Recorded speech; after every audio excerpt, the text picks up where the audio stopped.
2026 ರಾಜ್ಯ ಮಟ್ಟದ SSLC ಪೂರ್ವ ಸಿದ್ಧತಾ ಪರೀಕ್ಷೆ 3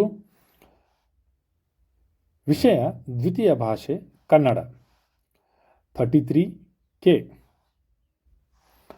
ಮಾಡೆಲ್ ಆನ್ಸರ್ ಪೇಪರ್ ತಯಾರಿಸಿದವರು Shri Vishwanath Koshti GUHS Hidkal dam with solution for Urdu medium students by Jilani D Makandar.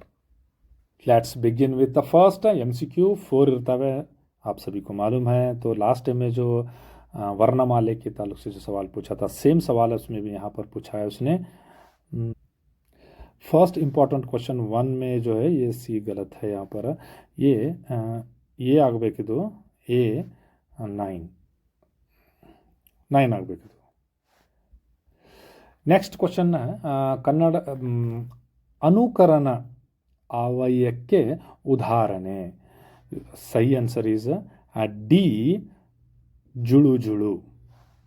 Next question number 2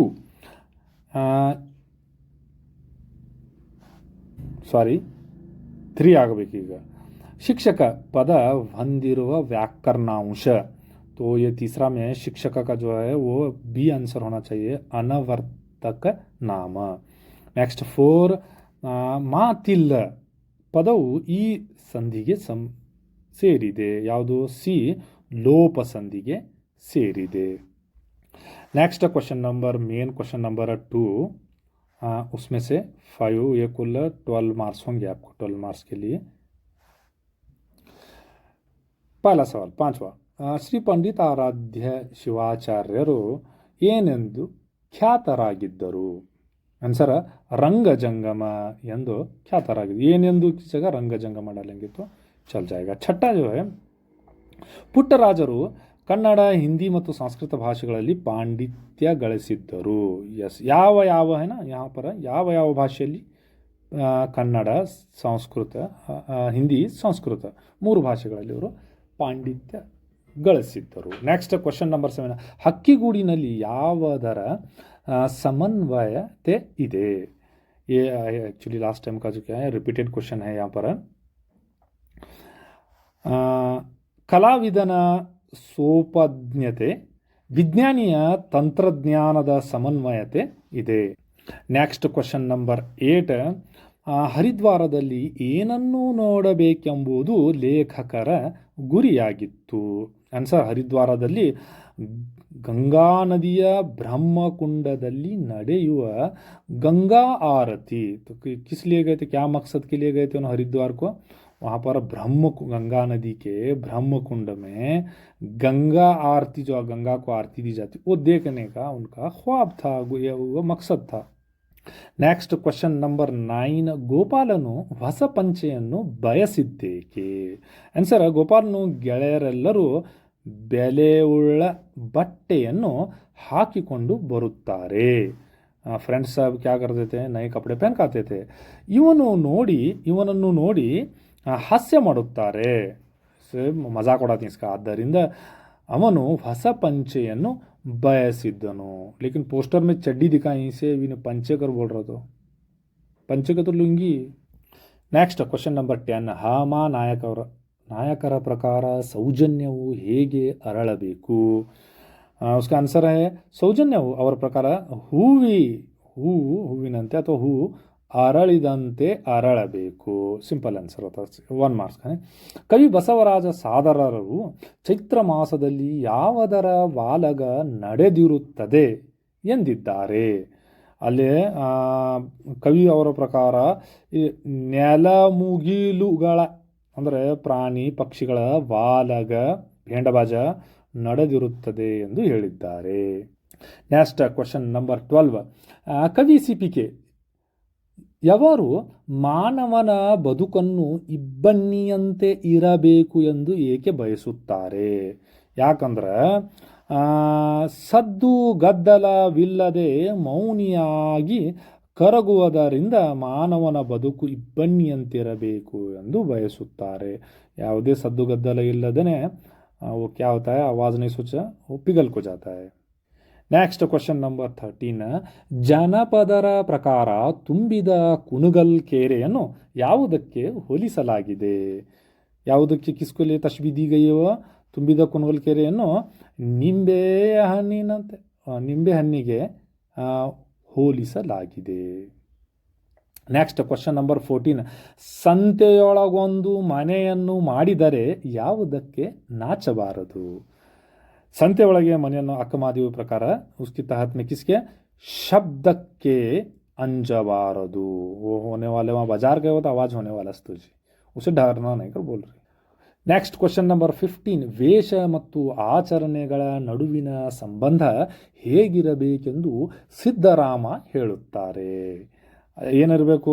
ಆಚರಣೆಗಳ ಸಂಬಂಧ ಹೇಗಿರಬೇಕಂದ್ರೆ ವೇಷಕ್ಕೆ ತಕ್ಕಂತೆ ಆಚರಣೆಗಳು ಇರಬೇಕೆಂದು ಸಿದ್ದರಾಮ ಅವರು ಹೇಳುತ್ತಾರೆ. जो भी ड्रेस कोड तुम्हें पहनती हूँ वैसे तुम्हारे आदत व अखलाक भी रहना. Next question number 16. ಕೌರವನ ಸೇನೆಯು ಉತ್ತರನಿಗೆ ಹೇಗೆ ಕಾಣಿಸಿತು? ಏಕದಮ್ ಸಿಂಪಲ್ ಕ್ವಶನ್. ವಿಶಾಲವಾದ ಸಮುದ್ರದಂತೆ, बहुत बड़ा अजीम समंदर की तरह दिखाई दिया. Next question number 3. ಮುಖ್ಯ ಪ್ರಶ್ನೆ ಇದು 3. ಅದರೊಳಗೆ 17 सब क्वेश्चन. उसमें से देखेंगे हमें ಒಟ್ಟು ಎಷ್ಟು ಮಾರ್ಕ್ಸ್ ಇರ್ತಾವೆ? ಇದಕ್ಕೆ 2 ಮಾರ್ಕ್ಸ್ ಇರ್ತಾವೆ, 8 ಪ್ರಶ್ನೆ ಇರ್ತಾವೆ, 16 ಮಾರ್ಕ್ಸಿದ ಪ್ರಶ್ನೆ ಇರ್ತೈತಿ ಇವೆಲ್ಲ. ಇದರೊಳಗೆ ಪ್ರಶ್ನೆ ಏನಪ್ಪ ಅಂದ್ರೆ 17. ರೈತರು ಎದುರಿಸುತ್ತಿರುವ ಸಮಸ್ಯೆಗಳಾವವು? देखेंगे, अब जवाब देखेंगे. इसमें कौन कौन से ಮಸಾಯಿಲ್ से जूझ रहा है किसान हिंदुस्तान का, कर्नाटक का स्पेशली. ರೈತರು ಒಂದೆಡೆ ನಿಸರ್ಗದ ಜೊತೆಗೆ ಸೆಣಸಬೇಕು. ನಿಸರ್ಗ बोलते हैं फितरत के तौर पर, कुदरत में जो कुछ भी फितरत में होता है वो सब. ಸಕಾಲಕ್ಕೆ ಸರಿಯಾಗಿ ಮಳೆ ಬರುವುದಿಲ್ಲ, टाइम को ठीक बारिश नहीं आती. उत्तम बीज सिगोदिಲ್ಲ, सब बोगस चल रहे हो. जैसा थंबनेल मिल रहता है यूट्यूब में वैसा हुआ, खाली ऊपर का पोस्टर होता है बराबर रहता. ಭೂಮಿ ಬರಡಾಗುತ್ತಿದೆ, ಜರ್ಖೇಜಿ ಕಮೋರಿ. ಕ್ರಿಮಿಕೀಟಗಳು ಹಾವಳಿಯಿಂದ ಬೆಳೆಗೆ ವಿವಿಧ ರೀತಿಯ ರೋಗಗಳು ತೊಗಲಿ ಬೇಸಾಯವೇ ಬೇಡ ಎಂಬ ಪರಿಸ್ಥಿತಿ ನಿರ್ಮಾಣವಾಗುತ್ತಿದೆ. क्रिमिकीटಗಳು यानी वो हशरात, बारीक कीड़े मकोड़े, उससे क्या होगा तो खाने लगी फसलें और नुकसान हो रहा है. ಮತ್ತೊಂದೆಡೆ ತಾನು ಬೆಳೆದ ಬೆಳೆಗೆ ಸರಿಯಾದ ಬೆಲೆ ಸಿಗದೆ ವ್ಯವಸ್ಥೆಯ ವಿರುದ್ಧವೂ ಹೋರಾಟ ನಡೆಸಬೇಕಾಗಿದೆ. और उसके अलावा इनको क्या नहीं मिल रहा है? जो भी फसल उगाई जा रही है उसकी सही कीमत नहीं मिल रही, उसके खिलाफ भी है, सिस्टम के खिलाफ भी लड़ना पड़. नेक्स्ट क्वेश्चन ಈಜ್ 18. ಹಕ್ಕಿಗಳು ಬದಲಾದ ಪರಿಸರಕ್ಕೆ ಹೊಂದಿಕೊಂಡು ಗೂಡು ಕಟ್ಟುವುದಕ್ಕೆ ಲೇಖಕರು ನೀಡುವ ಉದಾಹರಣೆಗಳನ್ನು ಬರೆಯಿರಿ. तो उसके आंसर समय देखेंगे थोड़ा सा. ಹಕ್ಕಿಗಳು ಬದಲಾದ ಪರಿಸರಕ್ಕೆ ಹೊಂದಿಕೊಂಡು ಗೂಡು ಕಟ್ಟಬಲ್ಲವು. ಕೆಲವು ಹಕ್ಕಿಗಳು ಮನುಷ್ಯರು ಕೆರೆಗಳಲ್ಲಿ ವಾಹನ ಸಂಚಾರ ಹೆಚ್ಚಿರುವ ಸ್ಥಳಗಳನ್ನೇ ಆಯ್ದುಕೊಳ್ಳುತ್ತವೆ. ಹಕ್ಕಿಗಳ ನೆಲೆಯನ್ನು ಅನೇಕ ಕಡೆ ಆಕ್ರಮಿಸಿಕೊಂಡ ನಂತರ ಹಲವಾರು ಹಕ್ಕಿಗಳು ಹೊಸ ಪರಿಸರಕ್ಕೆ ಥಟ್ಟನೆ ಹೊಂದಿಕೊಂಡವು. ನಾವೀಗ ಟ್ರಾನ್ಸ್ಫಾರ್ಮರ್ ಬಳಿ, ಮೀಟರ್ ಪೆಟ್ಟಿಗೆಯಲ್ಲಿ, ಅಷ್ಟೇ ಏಕೆ ವಿದ್ಯುತ್ ತಂತಿಗಳಲ್ಲಿ ತೂಗಾಡುವ ಗೂಡುಗಳನ್ನು ಕಾಣುತ್ತಿದ್ದೇವೆ. तो ये अब यहाँ कहाँ कहाँ पर ये अपने घोंसले बना रही बोले तो आपको यहाँ पता है. एक तो ट्रांसफार्मर्स जो टीसी रहती हैं उसके ऊपर, उसके बाद में लाइट के बिजली के तार में वगैरह भी बना रहे हैं, अपने घोंसले तामीर कर रहे हैं. Next question number 19. ಹರಿದ್ವಾರವನ್ನು ಲೇಖಕರು ಹೇಗೆ ವರ್ಣಿಸಿದ್ದಾರೆ? किस तरह से इसकी तारीफ इन्होंने की, बयान में वजाहत की है. ಭಾರತದ 7 ಪ್ರಾಚೀನ ಪವಿತ್ರ ನಗರಗಳಲ್ಲಿ ಒಂದಾದದ್ದು ಹರಿದ್ವಾರ. बहुत ही कदीम शहरों में से एक है हरिद्वार. ಎಲ್ಲ ತೀರ್ಥ ಕ್ಷೇತ್ರ ನಗರಗಳಂತೆ ತನ್ನೊಳಗೆ ಪ್ರಾಚೀನತೆಯ ಲಕ್ಷಣಗಳನ್ನು ಉಳಿಸಿಕೊಂಡಿದೆ.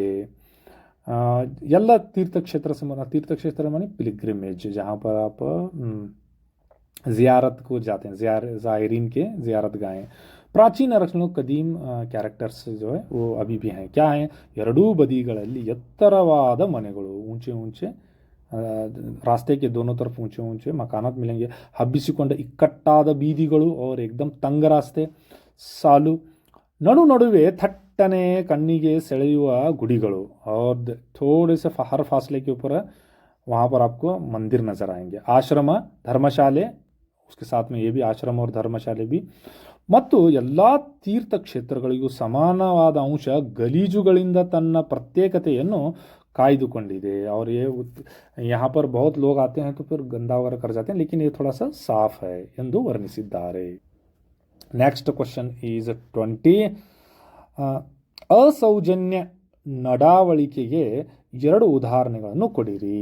ये फर्स्ट प्रिपरेटरी में क्या हुआ था, रिपीटेड क्वेश्चन है हमारा यहाँ पर, आप इसे पॉज करके देख लें. नेक्स्ट क्वेश्चन जो है यहाँ पर, ಕೆರೆಗಳಲ್ಲಿ ಕಬ್ಬಕ್ಕಿಗಳು ಯಾವಾಗ ಬಾಯಿ ಬಿಡುತ್ತವೆ. ये सवाल है हमारा, तो इसका देखें. ಜನಪದರು ತುಂಬಿದ ಕೆರೆಯ ಸೌಂದರ್ಯದ ವರ್ಣನೆ ಹಾಗೂ ಕೆರೆಯನ್ನು ಆಶ್ರಯಿಸಿ ಬದುಕು ಜೀವಿಗಳ ಬಗ್ಗೆ ಈ पद्य भागದಲ್ಲಿ ಅರ್ಥಪೂರ್ಣವಾಗಿ ತಿಳಿಸಿದ್ದಾರೆ. तो यहाँ पर ये जब कोई तुम्बिद केरे, जब तालाब जब पानी से भर जाता है तो वो एक खूबसूरती अलग ही होती है उसकी. तो उसके ताल्लुक से यहाँ पर बड़ी अर्थपूर्ण बामानी के तौर पर बताया गया है. क्या है, ಹಾಗೆ ತುಂಬಿದ್ದ ಕೆರೆಯಲ್ಲಿ ಜಲಚರಗಳ, जब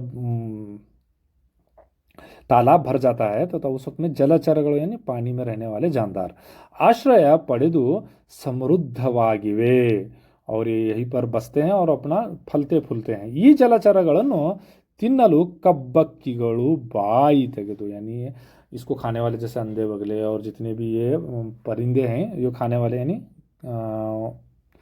इन हशरात को, पानी के जानवरों को खाने वाले, ಬಾಯಿ ತೆರೆದು ಕಾದು ಕುಳಿತಿವೆ. अब ये भी खाने वाले तो इसीलिए वो अपना मुंह फैलाकर वो अंधे बगले वगैरह बोलते हैं ना, वो सब भी ಎಂದು ಜಾನಪದರು ಹೇಳಿದ್ದಾರೆ. नेक्स्ट क्वेश्चन 22 है, लेकिन हमारा ये तो इसमें से जो सेकेंड हमारा जो प्रिपरेटरी आया था उसमें सेम क्वेश्चन है, देह देಗುಲ ಎಂಬ ಪರಿಕಲ್ಪನೆ ಹೇಗೆ ವರ್ಣಿಸಿದ್ದಾರೆ.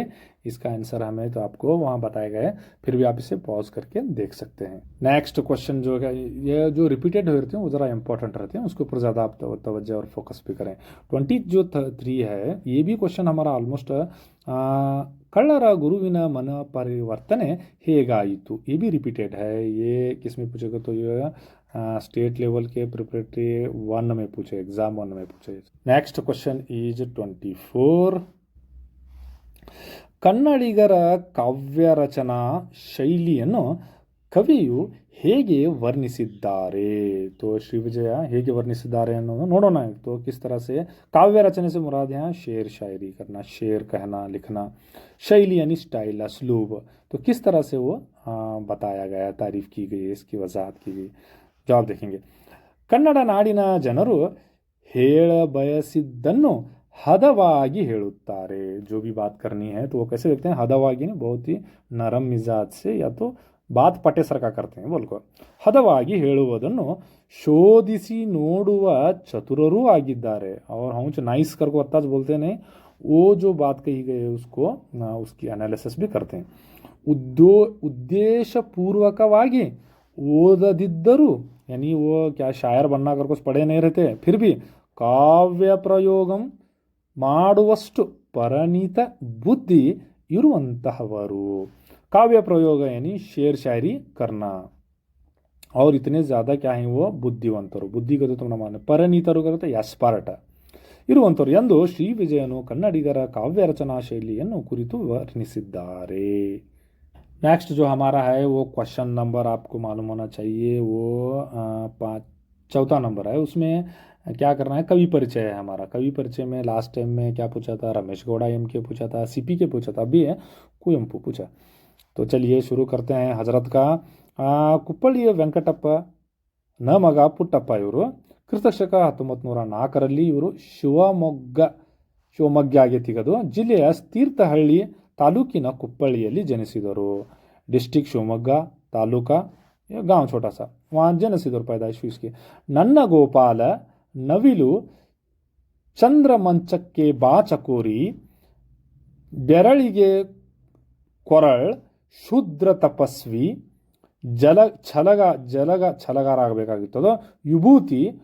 ವಿಭೂತಿ ಪೂಜೆ, ದ್ರೌಪದಿಯ ಸಿರಿಮುಡಿ, ಕಾನೂರು ಹೆಗ್ಗಡತಿ, ಮೊಲೆಗಳಲ್ಲಿ ಮದುಮಗಳು, ಪಕ್ಷಿ ಕಾಶಿ ಮತ್ತು ಶ್ರೀರಾಮಾಯಣ ದರ್ಶನ ಮುಂತಾದ ಕೃತಿಗಳನ್ನು ರಚಿಸಿದ್ದಾರೆ. तो इसमें से कम 4 तो लिखना तुम्हें. इंपॉर्टेंट कौन से? पक्षी काशी, श्री रामायण दर्शनम, शूद्र तपस्वी, ये सब है. तो नन्न गोपाल इंपॉर्टेंट, ये नाटक का मजमू है नन्न गोपाल. नेक्स्ट अन्य प्रशस्ति क्या क्या मिले ಓದಿಂಗೆ. ಶ್ರೀಯುತರಿಗೆ ಜ್ಞಾನಪೀಠ ಪ್ರಶಸ್ತಿ, ಪಂಪ ಪ್ರಶಸ್ತಿ, ಪದ್ಮಭೂಷಣ ಪ್ರಶಸ್ತಿ, ಕೇಂದ್ರ ಸಾಹಿತ್ಯ ಅಕಾಡೆಮಿ ಪ್ರಶಸ್ತಿ ಹಾಗೂ ಕರ್ನಾಟಕ ರತ್ನ ಪ್ರಶಸ್ತಿಗಳು ಲಭಿಸಿವೆ. ಪ್ರಸ್ತುತ ನಾಟಕವನ್ನು ಇವರು ನನ್ನ ಗೋಪಾಲ ಕೃತಿಯಿಂದ ಆರಿಸಿಕೊಳ್ಳಲಾಗಿದೆ. तो उनके इनामात जो है वो तुम्हें रट्टा मार लेना, रट्टा मार को लिखना पड़ता. नेक्स्ट जो क्वेश्चन है हमारा, जो मेन क्वेश्चन है वो 5 है हमारा, और जो है 26 इसका क्वेश्चन है. अब इसमें से हमें पद्य सारांश भी देखेंगे. क्या दिया है देखिए. हसी सौदे, ಬುಸಗುಟ್ಟಿ ದನಿ ಎತ್ತಲ್ತಲ್ದೆ, ಕಿಡಿಸೊಂಕೆ ಮದ್ದು ಸಿಡಿ ದಬ್ಬರಿಪುದು, ಅಂತರದೆ ರವಿ ಕರಕೆ ಕರಗುವ ಇಬ್ಬನಿವಲೂರು ಇರು, ಸಿಡುಕು ಮಿಡುಕನು त्वरेदु मौनियागु. तो इसके हमें क्या लिखना है.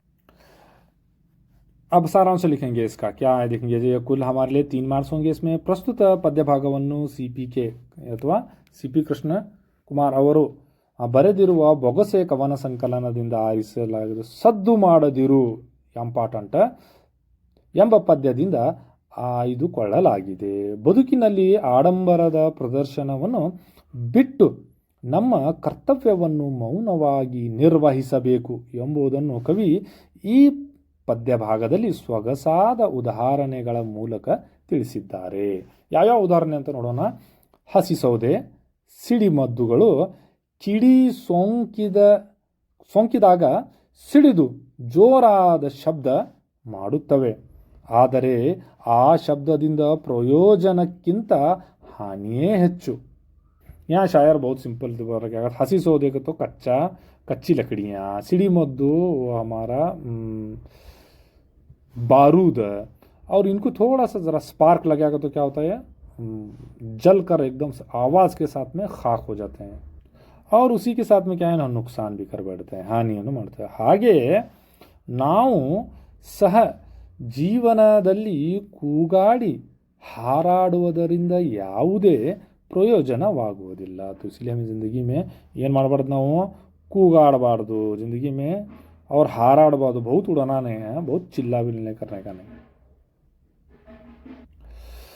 क्यों नहीं? क्योंकि हसी सौदे सिड़ी मद्दू जो है वो अप्रयोजकवागबारदू कहता है. उसी की तरह हमारी ज़िंदगी में हमें इस्तेमाल के लायक ही नहीं रहना, हमें यूजलेस हो जाते हैं. बदलिगे ಸೂರ್ಯನ ಕಿರಣಗಳ ಶಾಖಕ್ಕೆ ಮಾಯವಾಗುವ ಇಬ್ಬನಿಯಂತೆ ನಮ್ಮ ಕರ್ತವ್ಯವನ್ನು ಶಾಂತಿ, ಸಹನೆ, ಪ್ರೀತಿ ಹಾಗೂ ತಾಳ್ಮೆಯನ್ನು ಮೈಗೂಡಿಸಿಕೊಂಡು ನಿರ್ವಹಿಸಬೇಕು. ಆಗ ಮಾತ್ರ ಬದುಕು ಸಾರ್ಥಕವಾಗುತ್ತದೆ. हमारी ज़िंदगी का मकसद कब पूरा होता बोले तो जब हमें पहले फ़र्ज़ आइन, उसके बाद में उसको आराम से अमन के साथ में और सुहाना के साथ में, प्रीति के साथ में वो करने का हमें, और ताड़ में भी ज़रा होना चाहिए, मना सब्र भी होना, तो तब जाकर हमारी ज़िंदगी बामानी होती है. ಹಾಗಾಗಿ ಕವಿಯು ಪದ್ಯದಲ್ಲಿ ನೀಡಿರುವ ನಿದರ್ಶನಗಳು ಸಾರವನ್ನು ಅರಿತು ಪ್ರತಿಯೊಬ್ಬರೂ ಸದ್ದು ಮಾಡದೆ ನಮ್ಮ ಬದುಕನ್ನು ಸಾಗಿಸಬೇಕು. अब सार बोले तो क्या है इसका, ये तो तुम्हें ये समझेंगे. सार कर बोले तो कड़ी समझेंगे तुम्हें. कड़ी गिड़ी हमें निदर्श सारों का मतलब है उसका जिस्ट क्या है, खुलासा क्या है उसका, ये समझ के हमें अपनी ज़िंदगी गुजारना है. नेक्स्ट जो है हमारे पास जो है वो क्वेश्चन नंबर कहते जी, नेक्स्ट क्वेश्चन नंबर 6 अहम सवाल और 27 क्या है करके. तो लास्ट टाइम में भी तुम्हें देखे होंगे 27 जो आया था वो सारा उन्हें किताबों से उठा रहा है. अलंकार. ಚೈತ್ರದಲ್ಲಿ ನೆಲದಮ್ಮ ನವವಧುವಿನಂತೆ ಸಿಂಗಾರಗೊಳ್ಳುತ್ತಾಳೆ. देखो अब ये भी समासी जुटा है. अब ಲಕ್ಷಣ ಪಹಲೆ देखेंगे. ಒಂದರಂತೆ ಮತ್ತೊಂದು ಇದೆ ಎಂದು ಹೋಲಿಸಿ ವರ್ಣಿಸುವುದನ್ನು ಉಪಮಾ अलंकार ಎನ್ನುತ್ತೇವೆ.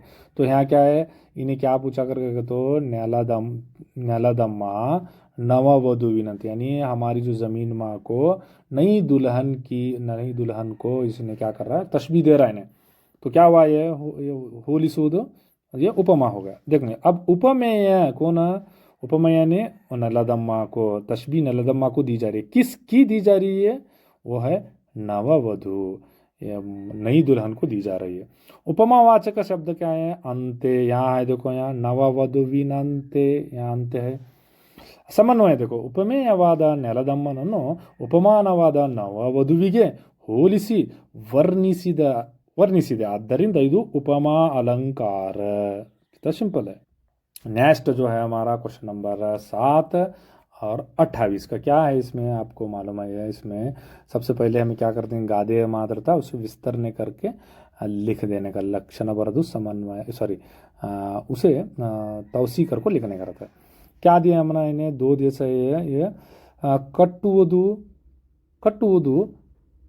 ಕಠಿಣ, चढ़ुವುದು सुलभ, एक दिया. बाद दूसरा क्या देखा, तो दुडिमे दुड्डिन ताई करको दिया था. तो हमें आज इसमें ये लेस है, कट्टुವುದು कठिन. क्या मानिए इसका, देखो तामीर जो करना है, कट्टुವುದು को तामीर करना, तख्लीक करना. तामीर और तख्लीक करना कठिन है, बहुत मुश्किल है. चढ़ुವುದು यानी इसको गिरा देना, बर्बाद करना बहुत आसान सा काम है. अच्छा पढ़ो को लिख को पास होना बहुत आसान है, फेल होने का क्या करने की जरूरत नहीं है, है. तो ये जो कट्टुವುದು है, जो बनना है, उसके लिए मेहनतें ज़रूर लगती हैं. अब इसको ज़रा देखेंगे हमें किस तरह से. ये तो तुम्हारा पहला सिंपल पहले का डालेगा, ವೇದ ಸುಳಾದರು ಗಾದೆ ಸುಳಾಗೋದು, ये सब लिखो. ಅದರಲ್ಲಿ ಒಂದು ಅರ್ಥಪೂರ್ಣವಾದ ಏನು, ಕಟ್ಟುವುದು ಕೆಡುವುದು सुलभ, कन्नड़ जनप्रिय गादे मातुಗಳಲ್ಲಿ ಒಂದು. ये तो तुम्हें रट्टा मारे रहते हैं, खाली ऐड करते हैं, लिख देते हैं वहाँ पर.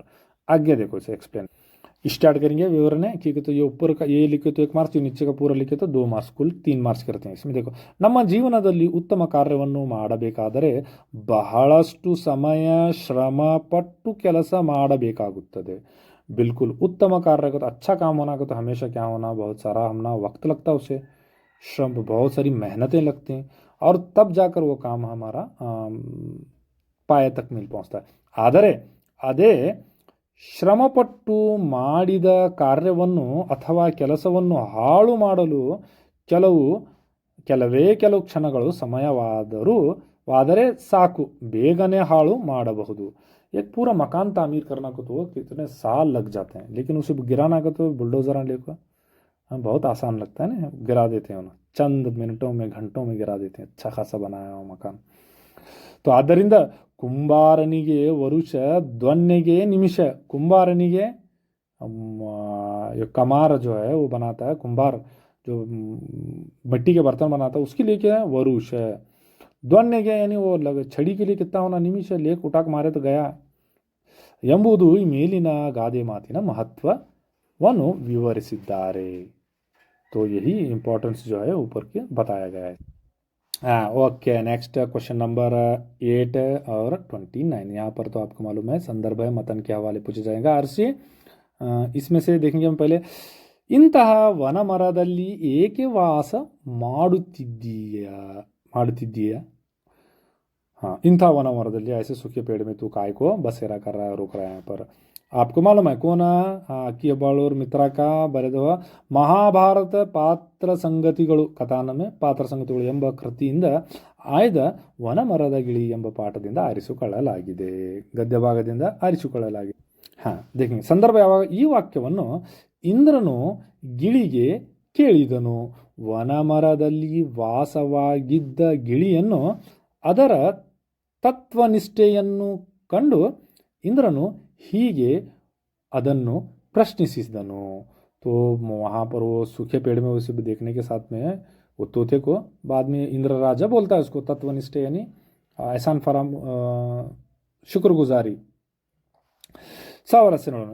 ಜೀವ ಸಂಕುಲದ ಮೇಲಿರುವ ದಯೆ, ಪ್ರೀತಿ, ಕಾಳಜಿ ಇಂದ್ರನು ಕೇಳುವ ಮಾತಿನಲ್ಲಿ स्वारस्यरकವಾಗಿ व्यक्तवाಗಿದೆ. तो हमारे जानदारों के ताल्लुक से क्या होना, हमना दया होना, हमदर्दी होना, उनके ऊपर प्यार मोहब्बत होना और काळजी भी होना, फिक्र चिंता भी होना. तो नेक्स्ट क्वेश्चन ಈज ಆರ್ ಸಿ कौन सा है? ಅವನು ಬಂದರೆ ಕರೆದುಕೊಂಡು ಹೋಗು ತಾಯಿ.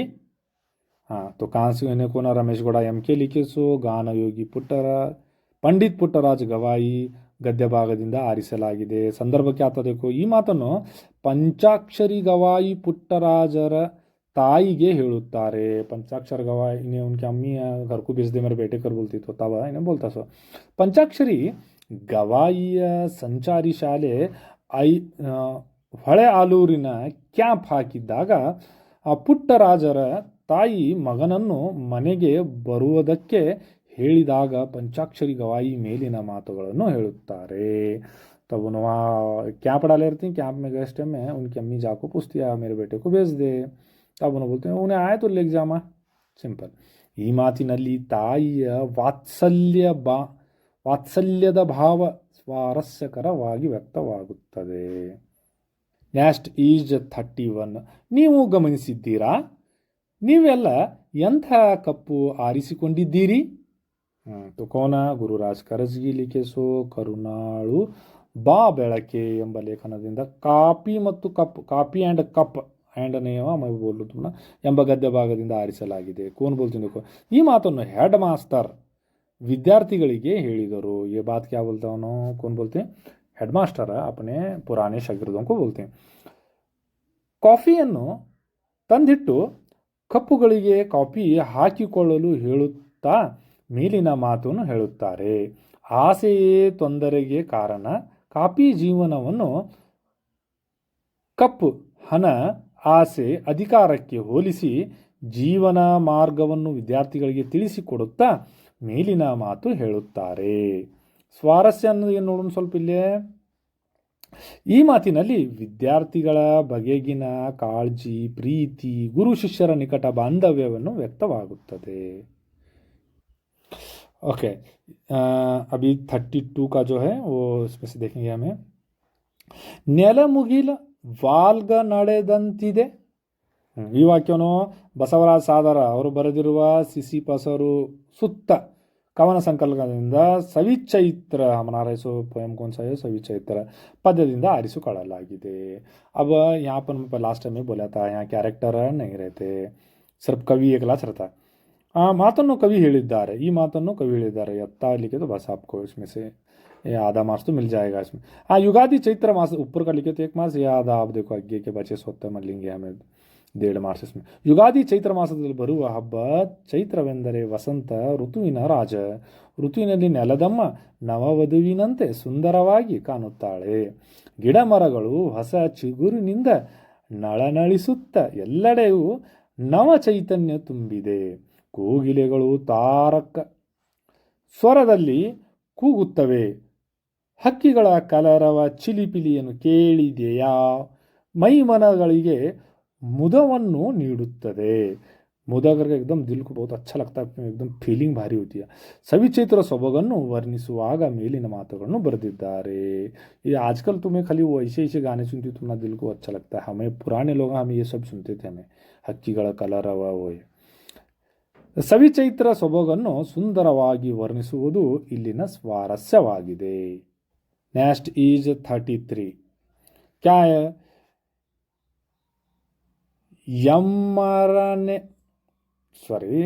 ಎಮ್ಮರ ಮನೆಯ ನಾರಿಯರೇ ಸಾಕು.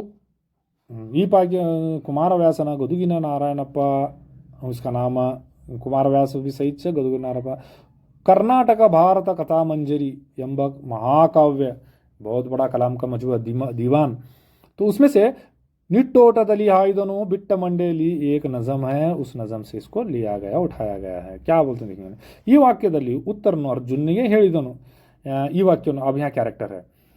कौन बोलता है? उत्तर अर्जुन को बोलता. क्या बोलता देखो. ಕೌರವ ಸೇನೆಗೆ ಹೆದರಿ ಓಡಿ ಹೋಗುತ್ತಿದ್ದ ಉತ್ತರನು ಅರ್ಜುನನನ್ನು ಈ ರೀತಿ ಯುದ್ಧ ರಂಗದಿಂದ ಓಡಿ ಹೋದರೆ ಪಾಪ ಸುತ್ತಿಕೊಳ್ಳುತ್ತದೆ ಎಂದು ಹೇಳಿದಾಗ, ನನಗೆ ಯುದ್ಧದಲ್ಲಿ ಸೋತು ವೀರ ಸ್ವರ್ಗ ಸೇರು ಬೇಡ.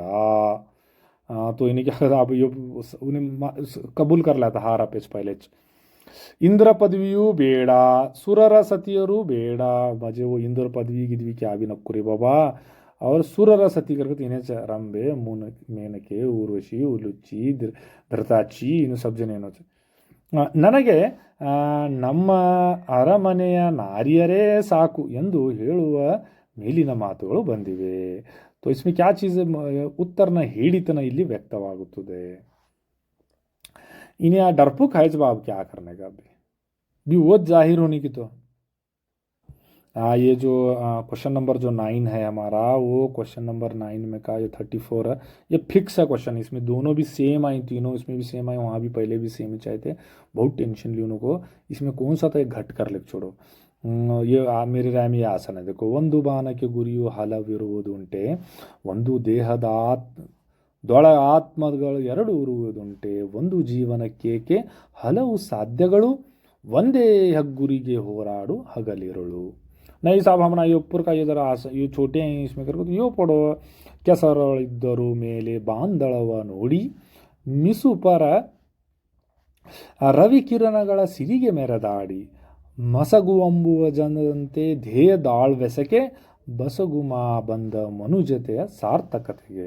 नेक्स्ट जो है 35 वाला जो क्वेश्चन है वो क्वेश्चन नंबर 10वें का सेम है, सब में सेम है, 1 2 3 4 वो पहले के भी 4 में भी सेम है. तो इसीलिए तुम्हारे जो आसान लगता तुम ना इसमें से ಸಿದ್ಧಾರ್ಥ ಬುದ್ಧನಾದ ಪರಿಯನ್ನು ಸ್ವಾರಸ್ಯಪೂರ್ಣವಾಗಿ ನಿಮ್ಮ ಮಾತುಗಳಲ್ಲಿ ಬರೆಯಿರಿ ಲಿಖೋ. ನೈ ಕರ್ಕತ್ತು ಸಿದ್ಧಾರ್ಥನು ಬುದ್ಧನಾದ ಸಂದರ್ಭದಲ್ಲಿ ಪ್ರಕೃತಿ ಕವಿಗೆ ಹೇಗೆ ಕಂಡಿತು ಎಂಬುದನ್ನು ನೀವು ಮೆಚ್ಚುವ ಅಂಶಗಳೊಂದಿಗೆ ವಿವರಿಸಿರಿ. ಏನೋ तीनों वो पहले के 3 ये 3 6 में भी सेम आए. देखो अच्छा, इसमें से एक घट कर लो. नेक्स्ट जो है वो क्वेश्चन नंबर हमारा वो 11 है, उसमें से 36 अपठित गद्य आता है, इसमें से 2 मार्क्स खाते हैं. इसमें वहाँ रहता हूँ, वहाँ का लेको वहाँ गर्म करो, वहाँ से मार्क आने का, टेंशन लेने का नहीं. कभी आगे पीछे हुए रहता वो उसके ये वर्ड्स देखने का, संरक्षणीय विधानಗಳು नहीं समझ में आया करके तो यहाँ देखने का, इसमें कहाँ है भाई वो संरक्षणीय विधानಗಳು वो देख ले को मार्क कर ले को, कम से कम एक पैराग्राफ हो, एक पैराग्राफ ये इतना लिख रखा है तो भी आपको चल जाता है. इसमें तुम्हें चाहे तो इसे स्क्रीन शॉट ले सकते. नेक्स्ट इसमें से हमारा आप 37 का जो है क्वेश्चन नंबर 12 मेन क्वेश्चन लिखो लिखना. हाँ 37 में क्या आएगा, तो ये हमारा ऐसे रेटिंग है मजमून में वैसे है, तो उसमें किस तरह से मार्क्स डिस्ट्रीब्यूशन हुए हैं आप देख लीजिए यहाँ पर. नेक्स्ट दी एंड लास्ट सवाल जो है वो हमारा है 38 का है, वो क्वेश्चन नंबर 13 का है, 13 में 38. मैं मेरी राय में आप दफ्तरी ख़त लिखे तो बहुत आसानी होती है आपको. ये किस तरह से मास डिस्ट्रीब्यूशन है देख लें आप, एड्रेस वडीलू और उसके बाद में मुक्ताय सही होने के भाषा शैली वगैरह. तो एक मॉडल के वास्ते तुमने क्या मैं बताया यहाँ पर मौल्य शिक्षणದ ಮಹತ್ವ. तो क्या क्या है देखो, ವಿದ್ಯೆಯೇ ಸರ್ವಸ್ವ ಎಂಬ ಮಾತಿದೆ. ಆದರೆ ಕೆಲವು ಅಂಕಗಳನ್ನು ಗಳಿಸುವುದು ಅಥವಾ ಪದವಿ ಪಡೆಯುವುದು ನಿಜವಾದ ಶಿಕ್ಷಣವಲ್ಲ. तो विद्या सर्वस्व से मुराद यहाँ पर सब कुछ क्या है वो तालीमी है. और दूसरा आप खाली मार्क्स के पीछे भागते रहते हैं, हमें ये नहीं होना. ನಿಜವಾದ ಶಿಕ್ಷಣ ಡಿಗ್ರಿ के पीछे ಮಾರ್ಕಸ್ के पीछे ये नहीं होना. ಮನುಷ್ಯನನ್ನು ಸುಸಂಸ್ಕೃತವನ್ನಾಗಿ ಮಾಡುವುದು, ये बा अखलाक बा तहजीब बनाना इंसान को, सरी तಪ್ಪುಗಳ ವಿವೇಚನೆ ನೀಡುವ ಶಿಕ್ಷಣವೇ मौल्य शिक्षण. आपको मालूम है कौन सा सही है कौन सा गलत है, आपके नफ्स में है, वो वही चीज़ क्या है जाहिर करने को हमें क्या कहते हैं अखलाकी तालीम बोलते हैं. ಇಂದಿನ ಯಾಂತ್ರಿಕ ಯುಗದಲ್ಲಿ मानवीयತೆಯ ಮಾಯವಾಗುತ್ತದೆ. आजकल देख रहे हैं बच्चे, छोटे बच्चे माँ बाप को मार रहे हैं, इसकी माँ का कत्ल कर रहे हैं. तो ऐसे एक ज़माने में हमें क्या ज़रूरी है, इंसानी अखदार ज़रूरी है. मौल्य ಶಿಕ್ಷಣದ अगत्य ಹಿಂದಿನಗಿಂತಲೂ बहुत ज़रूरी है अभी फ़िलहाल. अब नेक्स्ट इसके से थोड़ा सा हम मानी देखेंगे तफसील में से. इसके 2-3 तो पैराग्राफ लिखना, तो 5 मार्क्स दे रहा है इसे, फोगट में तो नहीं है. देखेंगे मौल्ಯ ಶಿಕ್ಷಣ ಎಂದರೆ ವ್ಯಕ್ತಿಯ ಪ್ರಾಮಾಣಿಕತೆ, ಶಿಸ್ತು, ಬಾಳ್ವೆ, ತಾಳ್ಮೆ, ದಯೆ, ದೇಶ ಪ್ರೇಮದಂಥ ಗುಣಗಳನ್ನು ಬೆಳೆಸುವ ಪ್ರಕ್ರಿಯೆಯಾಗಿದೆ. तो मौल्य शिक्षण से मुराद हमें क्या अगर बोले तो सबसे पहले हमें ईमानदारी आना, प्रामाणिकता, एक बार डिसिप्लिन आना है हमारे अंदर, नज़्म ज़ब्त और हम आहंगी, मिलकर जुड़ना, हम वतन जो हमारे देश में रहने वाले उनके साथ में, और बर्दाश्त और जानवरों के तई हमारे लिए कंपैशन आना, देश प्रेम इम्पॉर्टेंट, पेट्रोटिज़म, ये सारे गुना हमें क्या है कैरेक्टर क्या है बिल्ड करना है. लेकिन ಕೆಲವು ಪಠ್ಯಪುಸ್ತಕಕ್ಕೆ सीमितವಾಗಿರದೆ जीवनದ ಉದ್ದಕ್ಕೂ दारीदीपವಾಗುತ್ತದೆ। हम स्कूल के तो एग्ज़ाम के बारे में पढ़ते हैं, शीर खराब कर ले, एग्ज़ाम आ रही है, एग्ज़ाम में पूछता क्या है, ये एग्ज़ाम में पूछता क्या, एग्ज़ाम में आता क्या है, और बोल को सवालत करते रहते हैं। तो ऐसा नहीं है, ये हमारी पूरी ज़िंदगी भर को भी इसकी हमें ज़रूरत पड़ती है। अच्छा, तो कहाँ कहाँ ज़रूरत पड़ती है, कैसे कैसे पड़ती है? देखो, सबसे पहले ये व्यक्तित्व विकसन का ये, अगर हमारे पर्सनालिटी डेवलपमेंट होना बोले तो हमना ये मौल्य शिक्षण होना। उसके बाद में नैतिकते अकदारी तालीम बढ़ना हमना बोले तो ये होना। उसके बाद में समाज में स्वच्छ समाज, स्वास्थ्य यानी एक मजबूत ताकतवर और हेल्दी समाज होना कर बोले तो हमना ये होना। उसके बाद में सुस्थिर अभिवृद्धि, और सुस्थिर करना मतलब इस्तेहकाम बढ़ोतरी होना बोले तो समाज में ये हमना मौल्य शिक्षण होना। अब लास्ट में हमें उपसंहार देखेंगे क्या, ಸಂಸ್ಕಾರವಿಲ್ಲದ ಶಿಕ್ಷಣ ಹೂ ಇಲ್ಲದ ಗಿಡದಂತೆ। तो संस्कार होना हमना, संस्कार से मुराद हमारे अखलाक अकदार नहीं है तो क्या है वो, अगर कोई पेड़ है उसमें फूल ही नहीं, फूल का पेड़ है लेकिन फूल नहीं उसमें। ಕೆಲವು ಕೇವಲ ಬುದ್ಧಿವಂತರನ್ನು ಸೃಷ್ಟಿಸುವುದು ಶಿಕ್ಷಣದ ಗುರಿ ಆಗಬಾರದು। खाली क्या करेगा तो इंटेलेक्चुअल्स मेंटली फिट लोगों को अत्ताच क्या करेगा तो बनाने का काम नहीं होना। क्या होना, ಬದಲಿಗೆ ಉತ್ತಮ ನಾಗರಿಕರನ್ನು सृष्टिಸುವುದು, उत्तम। उसके अलावा भी क्या करना होगा, तो बेहतरीन एक पर्सनैलिटीज़ हमारे अंदर शहरी ತಖ್ಲೀಕ್ करना भी हमारा इसका ಧ್ಯೇಯವಾಗಿರಬೇಕು, ಮಕಸದ್ होना चाहिए। ಮನೆ ಮತ್ತು ಶಾಲೆಗಳಲ್ಲಿ ಮಕ್ಕಳಿಗೆ ಬಾಲ್ಯದಿಂದಲೇ ಮೌಲ್ಯ ಪಾಠ ಹೇಳಿಕೊಟ್ಟಾಗ ಮಾತ್ರ ಸದೃಢ ಸುಂದರವಾದ समाज निर्माणवागुತ್ತದೆ। तो हमें ये वैल्यू एजुकेशन कहाँ होना, सबसे पहले घर में रहना, उसके बाद में स्कूल्स में रहना। घर में से नहीं रहेगा तो यहाँ हमनाच गालियाँ देती मास्तरों को बच्चे, बाल्यದಿಂದಲೇ यानी उसके बचपन में हमें जब बोलेंगे तब जाकर क्या होगा, सदृढ़ मजबूत सुंदरवाद खूबसूरत समाज की तश्कील होगी। अब जो नेक्स्ट जो है वो लेटर का है 5 मार्क्स के लिए, एकदम बार बार फिर तो हमेशा याद रखने का, निम्मन्नु का तो समझ छोड़ने का। आज तुम्हारा नाम क्या है, तुम्हारा ज़िला यादगीर है, गुरमिट कल तुम्हारा शहर और गांव का नाम है, तुम्हारा नाम क्या बोले, मल्लेशप्पा। तुम्हें आज तुम्हें कौन भी रंदे, ಮಲ್ಲಮ್ಮ ಕಲ್ಲಮ್ಮ ಕೋನ್ ಬೇರಂದ್ರೆ ಮಲ್ಲೇಶಪ್ಪ ತುಮೆ ಆಜ್, ಜೆಂಡರ್ ಬಿ ಚೇಂಜ್ ತುಮಾರ ಎಂದು ಭಾವಿಸಿಕೊಂಡು ಬೀದಿ ದೀಪಗಳನ್ನು ಸರಿಪಡಿಸುವಂತೆ, ಬೀದಿ ದೀಪಗಳನ್ನು ಸ್ಟ್ರೀಟ್ ಲೈಟ್ಸ್ ಕಮ್ಕಮೆ उसको ठीक करने के वास्ते ಕೋರಿ ಪಟ್ಟಣದ पंचायत अध्यक्षರಿಗೆ ಒಂದು मनवी पत्रವನ್ನು लिखिए। तो वोच गांव का गुरमिट कल का यादगीर का क्या करने का, वहाँ पर उसे एक रिक्वेस्ट लेटर, रिक्विजिशन लेटर लिखना। लाइटा सभी फोड़ को कहीं बात बेवड़े है तो आको जरा बटा को जा भी करो। चलो स्टार्ट करेंगे, कैसा देखो ये सबसे पहले इंद लिखेंगे, तुम्हारा नाम आज मल्लेशप्पा है, गुड। कहाँ वाले तुम्हें, गुरमिट कल तुम्हारा शहर, जिला कौन सा, यादगिरी। दिनांक तो कंपलसरी डालना चाहिए, हाँ आज की डाले समय। किसे लिखने तुम्हें, मान्य अध्यक्षರು, कौन इन्हें पंचायत पंचायती कार्यालय गुरमिट कल यादगिरी। नीचे लिखे तो भी यादगिरी जिले कर लिखे तो भी चल जाता है। अब यहाँ पर विषय देखेंगे, विषय क्या है, ಪಟ್ಟಣದ ಬೀದಿ ದೀಪಗಳನ್ನು ಸರಿಪಡಿಸಿಕೊಡುವಂತೆ कोरी मनवी। तो हम ये लिखे तो भी 1 मार्क्स है। देखो क्या लिखने का, हमारे जो स्ट्रीट लाइट्स हैं शहर के उनको ठीक कराओ, यानी रिपेयर कराओ, भी दूसरे डालो कर को डाल को 5 बरस हुए ಮಾನ್ಯರೇ, ಮೇಲ್ಕಂಡ ವಿಷಯಕ್ಕೆ ಸಂಬಂಧಿಸಿದಂತೆ ನಾನು ಗುರ್ಮಿಟ್ಕಲ್ ಪಟ್ಟಣದ ನಿವಾಸಿಯಾಗಿದ್ದು ಈ ಪತ್ರದ ಮೂಲಕ ತಮ್ಮ बढ़ावनेया बीदी, बढ़ावने कर बोले तो हमारी गली, नहीं तो हम और क्या बोल सकते हैं कि तो एक लेन, ಬೀದಿ ದೀಪಗಳು ಸಮಸ್ಯೆ ಬಗ್ಗೆ ನಿಮ್ಮ ಗಮನ ಸೆಳೆಯುತ್ತಿದ್ದೇನೆ। तो हमारे यहाँ प्रॉब्लम है इसीलिए आप इधर जरा अटेंशन दो। ಕೆಲವು ದಿನಗಳಿಂದ ನಮ್ಮ ಬಡಾವಣೆಯಲ್ಲಿ ಪ್ರಮುಖ ರಸ್ತೆಗಳಲ್ಲಿ ಮೇನ್ एकदम सदर दरवाज रास्तों पर ಬೀದಿ ದೀಪಗಳು ಕೆಟ್ಟು ಹೋಗಿವೆ। ಆದ್ದರಿಂದ ಸಂಜೆಯ ನಂತರ ಪಟ್ಟಣದ ರಸ್ತೆಗಳ ಕತ್ತಲಿಂದ ಕೂಡಿದೆ। अब लाइटा स्ट्रीट लाइटा से नहीं रहेगा तो क्या होने वाला, अंधारा होने वाला तो वो तुम्हें। हाँ नेक्स्ट क्या, ಸಾರ್ವಜನಿಕರು ವಿಶೇಷವಾಗಿ ವೃದ್ಧರು ಮಹಿಳೆಯರು ಓಡಾಡಲು ತುಂಬ ಭಯಪಡುತ್ತಿದ್ದಾರೆ।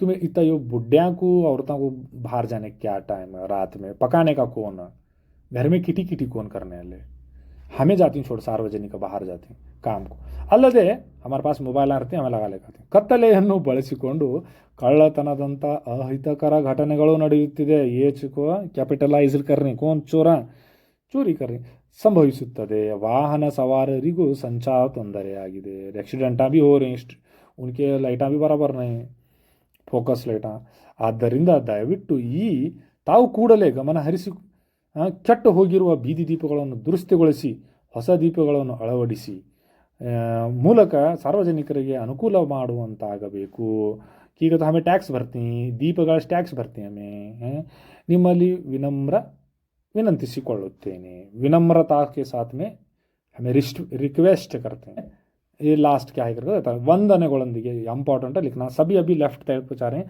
बाकी की इंद गे विषय मान्यरे ವಂದನೆಗಳು तಮ್ಮ सही वो सब भी लेफ्ट चाहते हैं अभी सही उसके बाद तಮ್ಮ विश्वासी सही आज कौन तुम्हें मल्लेशप्पा हाँ यत्ता लिखने के बाद में तुम्हें जो ओरिजिनल नाम आए वो नो तुम्हें ओके अब तो ऑलमोस्ट हमें पूरे तुम्हारे ये पासिंग पैकेज और उसके बाद में 3 मॉडल क्वेश्चन पेपर्स और 3 प्रिपरेटरी क्वेश्चन पेपर्स के आंसर्स विथ सॉल्यूशंस कर को डाले से उर्दू वाले रोने का नहीं मवाद नहीं हमना उर्दू में बोले नहीं कर को ड्रामेबाजी करने का नहीं उसकी क्या करने का अपने फ्रेंड्स में भी इसको शेयर करो तो 80 ये बार को आउट ऑफ 80 लेने का समझ रहे ले भाई लोग okay take care best of luck